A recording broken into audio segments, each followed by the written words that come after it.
Good afternoon. I am Valerie R. Austin and the author of the Student's Comprehensive Guide for College and Other Life Lessons. I wrote the book to assist high school students and their parents to navigate the journey of careers in college. I am also the host of the Employer Speaks series, which is designed to highlight different careers and the paths to achieving those careers. Today we have a very special guest, Michael Drash, who is the director of Viticulture and Winemaking at Stone Tower Winery in Leesburg, Virginia. In his 27-year career, Mike has worked at every level in the winemaking industry. He has filled positions as a vice president of alcohol operations, an owner of Tallulah Wines in Napa, California, a winemaker, and production manager. Mike has extensive knowledge and expertise in all aspects of winemaking, including in the areas of sales and finance. Many of his wines have received scores of 90 plus on the winemaking rating scale from Wine Spectator magazine, as well as Robert Parker's Wine Advocate magazine. I am happy to have Mike as my guest to explore the journey to his current successful career. Thank you for watching. Good afternoon. Thank you for watching this episode of Employer Speaks. My name is Valerie Austin, and I'm your host. Today I have a very special guest, Michael Drash, who is the director of Viticulture and Winemaking at Stone Tower Winery in Leesburg, Virginia. In his over 27 years, he has filled many roles in the winemaking industry, including the vice president of alcohol operations at a winery in Minnesota, and the owner of Tallulah Wines in Napa, California. His expertise and knowledge extends to every aspect of winemaking, including the areas of sales and finance. I am so happy to have Mike as my guest as we discuss and explore the journey to his current successful career. Thank you, Mike, so much for being here. Thank you for having me, Valerie. I'm at the winery and I'm the only one here. The winery is closed. I've got the place to myself. Okay, well, it's you and I then. This is going to be great. So I'm looking forward to this discussion, and let's get started. Let's do it.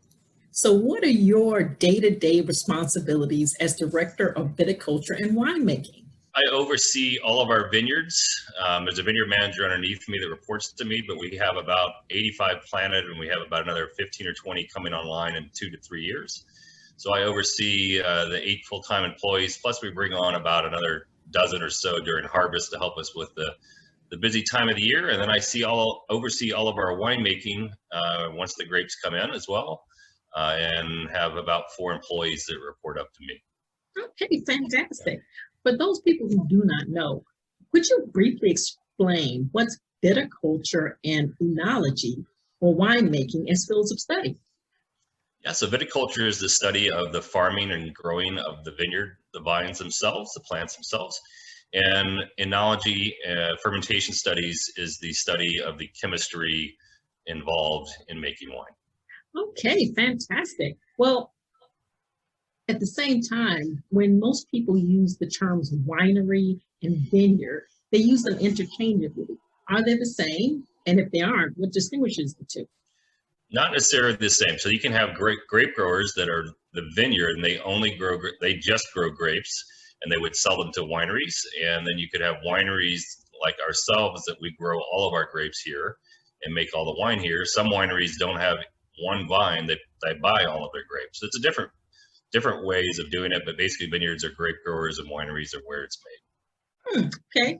Now, for the high schoolers and maybe even college people who might be interested in this particular career, it seems like as the director of something, you're a team-based organizational structure. So would you explain again the teams and how they follow below you, and then what's your interaction with other areas of the winery, such as the marketing or the vineyard department? Yeah, so basically the vineyard side, it's similar to the vineyard and winemaking side. Is I work with our vineyard manager daily or weekly on what needs to be done, whether it's fixing a tractor or it's pruning, And same on the winemaking side, I have an assistant winemaker that does all of our lab work here in our own lab. And then I have 2 or 3 folks that work in the cellar on the winemaking part, where I give them work orders to filter the wine or make an addition and things like that. And then the great thing about being a winemaker is that I get to interact with everybody. So obviously I have 2 events this weekend where I'm pouring wine for the public, doing some blending. I work with our sales team and helping them sell wine, because we have to sell wine to stay open. So I get to do just about everything as a winemaker. Okay, so your finger is in the pot in all of the different aspects of the winemaking and also the growing of the wine. Correct, yeah. Okay, yep. Fantastic. Now, there are different types of wines. We can talk about Pinot Grigio, Chardonnay, Chablis, Zinfandels, of the different grape varietals.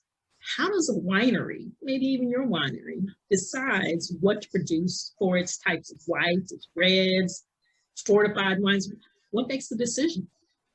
It's not an easy one.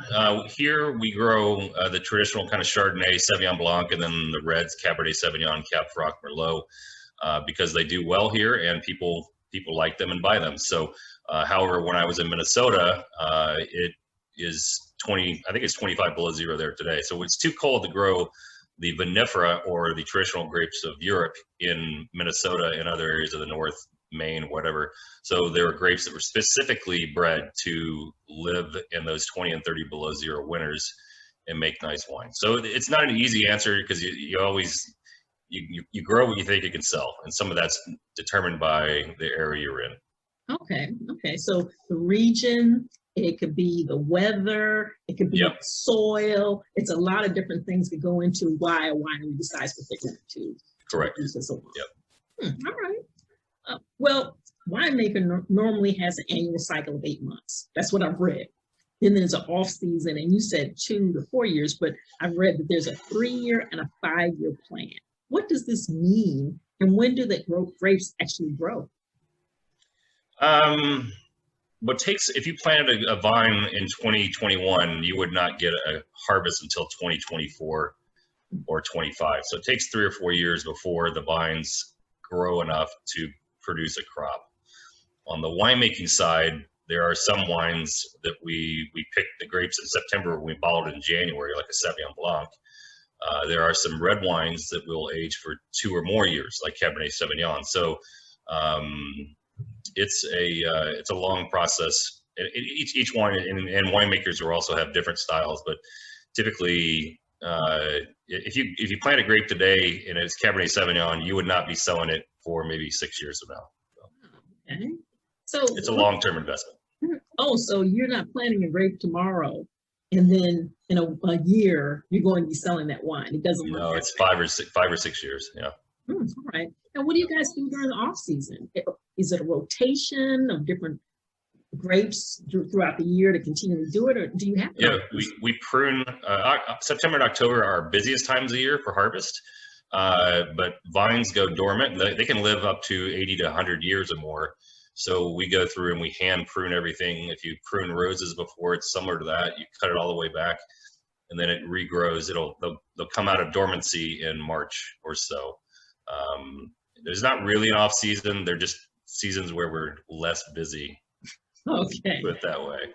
All right. We're not always just sitting around drinking wine. Oh, not always. I thought that would be the perfect job. Okay. I know. You have other stuff you have to do. All right, I understand.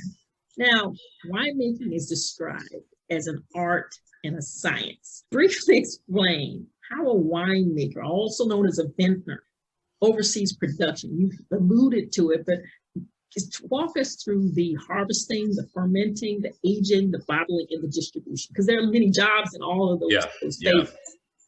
Yeah, so harvest, let's start with harvest. It takes place basically in September and October, maybe sometimes in August, maybe sometimes in November, but basically September and October when we're picking the grapes. We're working 7 days a week. We're working 80 to 100 hours a week.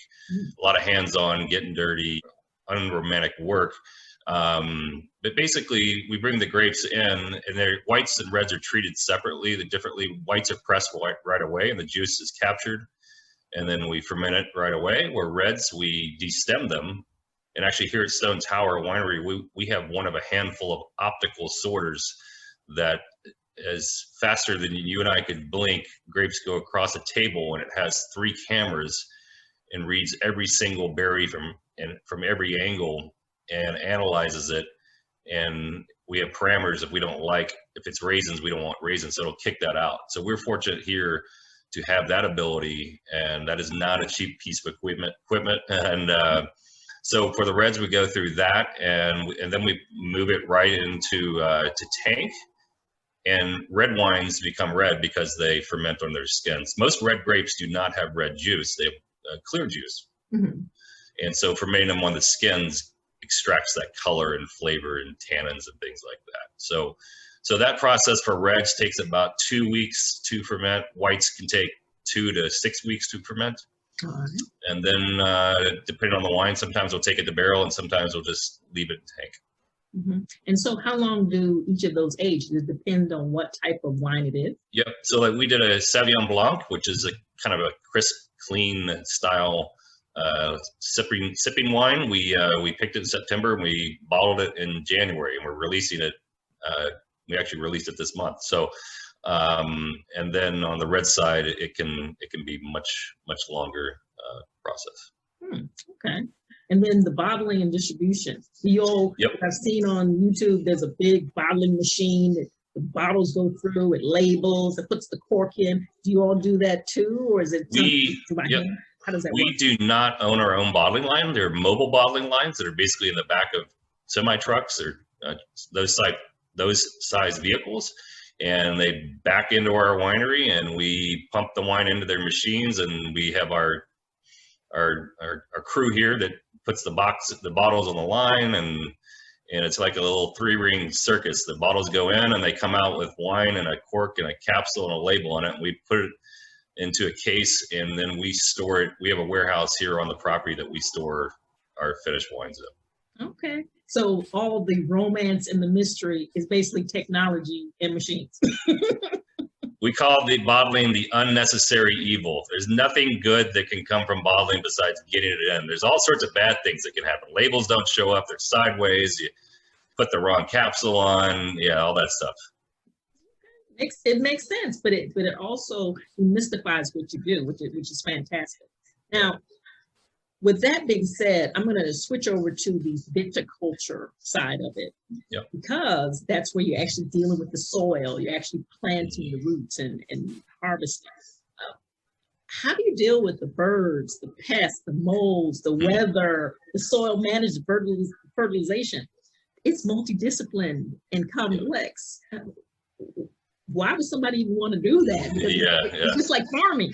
It is farming. It is the most expensive farmland in the world is in the Napa Valley. So it is, I come from an agriculture family. My mom's side have been farmers for 100+ years. And weather. I mean, you can't do anything about that. But well, you mentioned birds. We do net the vines once the grapes are kind of halfway grown, so to speak, in the summer times, because the birds will eat them.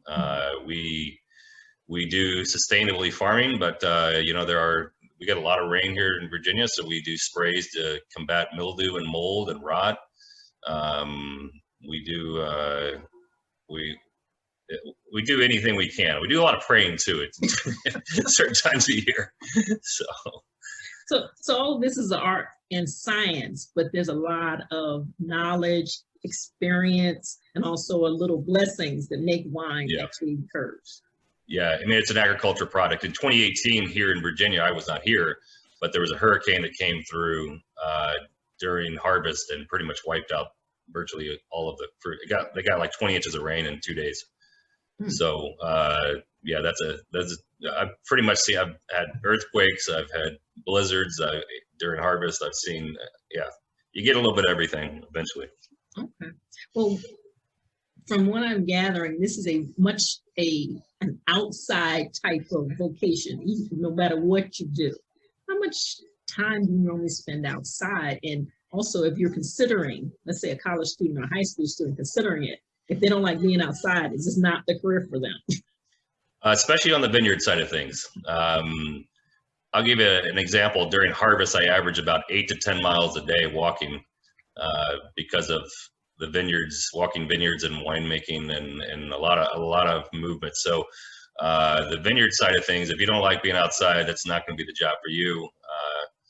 Usually our vineyard crew, they're also very mechanically inclined. So if they're high school students or college students out there that can fix a tractor, you always find a job in the vineyard business for sure. So, okay, sounds like a plan. So you graduated with a Bachelor's of Arts degree in Anthropology and Sociology from Rhodes College in Tennessee. What made you seek your first position as a winery celery rat or lab technician and commit to winemaking as a final career choice? It's a little bit of a long story, so I'll keep it short. Basically, I enjoyed wine after I was going to go into TV broadcasting, and it didn't come through, sports broadcasting. So my brother has done that, however, but I got into wine. I was living in Key West, Florida, of all places, right after college, and I got into wine. And basically, in 1992, or actually early 1993, I jumped in my car and drove to California and knocked on a door at Deloach Vineyards. And Randy Ellum was there, and he said, it's not a romantic job. Can you lift 50 pounds, and are you afraid of heights? And I said, no. And he said, you're hired. It's $7 an hour. So I literally drove out when I was 23 years old and got a job and just worked my way up. So. Okay. And when you say you got into wine when you were in Key West, Florida, does that mean you were drinking wine? Or does that mean you a little bit a label, or what exactly got you started? I was in a pretty high-end restaurant, the Pier House Resort down there, but and the restaurant manager, I was waiting tables and bartending, and the manager was from England, and he was a big wine guy, and so he would spend time with us before or after work, really, and letting us try some nice wines, and I got hooked. Okay, so the taste and the mystique of the wine pulled you into how is this made and how do we do this as a career, basically. Yeah, and I think that goes for most people that become winemakers. Most people in this country, and maybe we're changing that right here with this interview. Most people don't grow up at 16 and go, I want to be a winemaker, right? So virtually everybody that are in the winemaking side of things, on the winemaking side for sure, they have a degree in something else, and then when they're 23 or 25 or 27, they go, I want to go to UC Davis and learn how to make wine. So that's pretty common story. All right. Well, let me ask you this. When you guys are thinking about potential hires, and they may have little experience, because that's what I'm getting from it in terms of it may be a transition into the career, what type of soft skills, such as problem solving, communication skills, are you looking for in that type of hiring candidate? Are you asking for someone who's just getting in to the business? Yeah. I tell people work a harvest, right? And so when I'm looking for someone, because if you think it's a romantic job after 100-hour weeks for 10 weeks in a row, you may not think it's so romantic, and people go, maybe something else is for me. So when I'm looking for someone, and I often kind of look at my experience, if someone gave me an opportunity, even though I didn't have a winemaking degree, I look for people that are that they are not afraid of getting dirty and working long hours, but also there's a lot of responsibility because I can't do everything. I say, I need you to make this addition, and if they do it, if I say put 100 grams in, they put 1,000 grams in, then things can go really, really wrong. So it's a unique skill set of people that can work long hours, think on their feet, and not make mistakes. So they have to be meticulous and detailed oriented. For sure. Yeah, for sure. And be able to communicate and listen.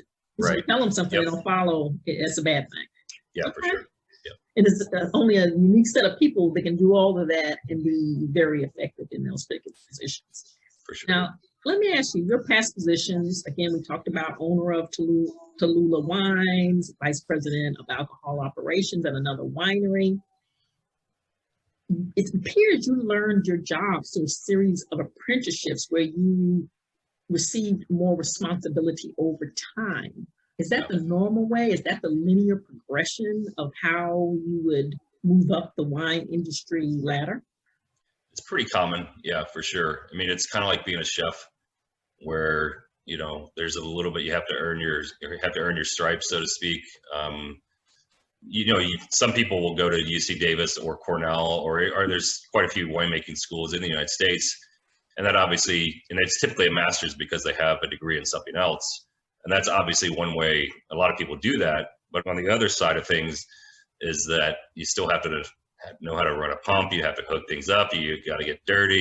You got to get stung by bees during harvest time. So, but yeah, I was fortunate to have a lot of mentors early on that gave me opportunities to expand my knowledge.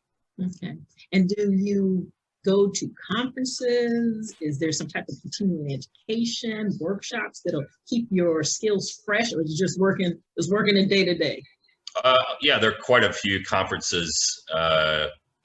There's all sorts of, there's online education where you could, like UC Davis has an extension certification that you can do online. I think it takes 12 to 18 months. And that actually wasn't even offered in 1993. But there are lots of ways you can learn. I mean, in this age of the internet, I mean, there's so many things out there that you can gain knowledge from and still work, for sure. Okay, because I saw a few YouTube videos of how to be a sommelier, how to be a vintner, but it's one thing of watching it, but actually you have to get your hands dirty. Yeah, and sommeliers are different. They're the study of wine, and they typically work in a restaurant. True. So you have to understand the difference between those two occupations too. Well, study.com states that a high school diploma is the minimum education requirement. And as you stated before, some type of post-secondary schooling, typically a bachelor's degree, is recommended for a winemaker. You already mentioned Walla Walla Community College in Washington State. There's also the University of California, Davis. It offers a traditional 4-year degree in viticulture and enology. There's a question here eventually. So with the viticulture major, you can get jobs as a field worker, pest control advisor, vineyard manager. And enology major, you can get a job as a cellar worker, lab technician, wine critic, winemaker. Is the post-secondary schooling the future to obtaining careers in the wine industry as vintners and viticulturists? For sure, yeah. I mean, I think I'm a little bit of an outlier. I mean, I started almost 30 years ago, but now, I mean, I tell people, I mean, having more education is not a bad thing. It's a great thing. So it's such a competitive business to get in and move up, really. And so, yeah, getting a master's degree goes a long, long way. And I think pretty much everybody I've worked with, 95% of the people that I've worked with under me or above me have at least a bachelor's degree. Okay, so a bachelor's degree to get your foot in the door, and then if you already have another degree, possibly going on for a master's. Yeah, I can't imagine a winemaker out there that I know, that probably are, but I can't imagine there's a winemaker out there that doesn't have a degree of some sort. All right. And in that vein, is it important for wineries and vineyards to develop some type of partnership with colleges? Because a lot of these majors, they have internships at wineries and vineyards. Yeah, when I was in Minnesota, there was a community college that we worked with because they had an ag program there, and we had a couple of students that came out of this ag. It was a technical ag school in Mankato, Minnesota, that worked for us there. Virginia Tech's right here in our backyard. They have a wine technical group that I'm part of, but it's very important. And maybe it's not always possible because you're not near a ag or winemaking school, but yeah, and I enjoy that too, is mentoring students too. Okay, and then of course there's the research and development as they're using test tubes and they're using their lab skills. That would be something to bring to winemaking because it is a science, correct? Oh, for sure, yeah. Yeah. Well, this is so fascinating. I'm just intrigued by everything that you do. Now, I'm going to ask you this question. It seems like you move from place to place, and you said it might be different because you're somewhat like an outlier, but what's a time frame for how long should an individual work at a winery or a vineyard in a particular job before changing employers? Is there a best way to adapt to the environment? Or I'm sure there are people back in the day that stayed at a vineyard or winery for years, but right. Is it better to move from place? It's not uncommon. I mean, in areas, let's think about Napa and Sonoma. That's 50, 60 mile radius. There are 1,000 wineries or more, right? And so it's not uncommon for winemakers to jump to another place because winemakers are creative people. We're kind of unique and weird at the same time. We have to be scientists, but we also have to have a passion for making an art. That's what wine is at so many levels. And the basic chemistry is very easy to understand, but making wine that lives the test of time 20 plus years is pretty rare, really. So it's not unusual for winemakers. It's also an opportunity for someone to move ahead. If you're an assistant winemaker, it's not unusual. Everybody wants to be a winemaker. So if you're an assistant winemaker and you're working somewhere and the winemaker's been there for 30 years, you go, I'm gonna go somewhere else. So that's what happened to me. Oh, okay. Well, is there a way that job vacancies and jobs are actually advertised, or is it word of mouth? Yep. How exactly do you go from place to place? Winejobs.com. That's where you can, it's part of winebusiness.com, which is also a magazine. It's a technical magazine for the wine business based in California, of course. So you go to winejobs.com, you can find jobs all over the world in the wine business, from sales to winemaking to vineyard, everything. So. Oh, that's fantastic. It's not back in the day where you probably just had to walk around and figure out what's open and talk to people. Now you get the newspaper out and look at the classifieds. It's hard to believe we used to do that. So now you have an online resource. That's fantastic. All right, so we've already talked about some of the higher education, post-secondary, that most people may be coming out with. But is there a particular software or data, like remote weather station information, or tools that you use in your day-to-day activities? Weather, we have a pretty sophisticated weather system at the winery that tracks everything. We're on a pretty hilly property, so we can see a 18 or 20 degree swing from the top of our vineyard to the bottom. So, and we have sensors out there. So I check that. It comes to me every morning at 6 a.m. Gives me, and it's not that big of a deal right now, but once the grapes they wake up again in the spring, that's when we really pay real close attention. We have a pretty sophisticated wine software system that we use on the winemaking side that tracks everything we do, and it's all barcoded. It's pretty sophisticated stuff. So and my assistant winemaker is an ace at it. She has really championed it. And for a winemaker, I can just go up to a barrel and QR code it with my phone, and it brings up all the data, and I can it's pretty cool. So yeah, it's just like any other business. There's a lot of technology involved on a certain level. So you have to have some skills with that type of technology to be able to understand it and see what exactly you're looking at. And yeah, my sister winemaker's half my age, I think, and she was much more adapted to all the software data stuff that she had to put in there. So okay, did she come directly from the college, or she came from another? She degree from Virginia Tech in science, and she had worked couple harvests in Maryland, and this is actually an interesting topic. She did a harvest in New Zealand because they're opposite of us, right? So their harvest is going on here the next month. So, and that's another great way for college. You have to be at least 18 to work in a winery for most part. So if it's something I never was able to do, because back in the early 90s, the Australians were not. They wouldn't allow Americans to go work there. Let's put it that way. But now a lot of people you can do a harvest almost year round. You can do a harvest in the northern hemisphere, and then you can go down to the southern hemisphere and work as well. So that's another great way for people to get exposed to winemaking, and also just have a cool cultural experience. Okay, and then when you get that training in post-secondary, that'll get your refresh of your skills in terms of technology, in terms of the new things that are out there, and you bring that to a winery and then help guys like you. Exactly. I hope that you enjoyed this interview about the career path for a viticulturist and winemaker. Stay tuned for part 2. Thank you for watching.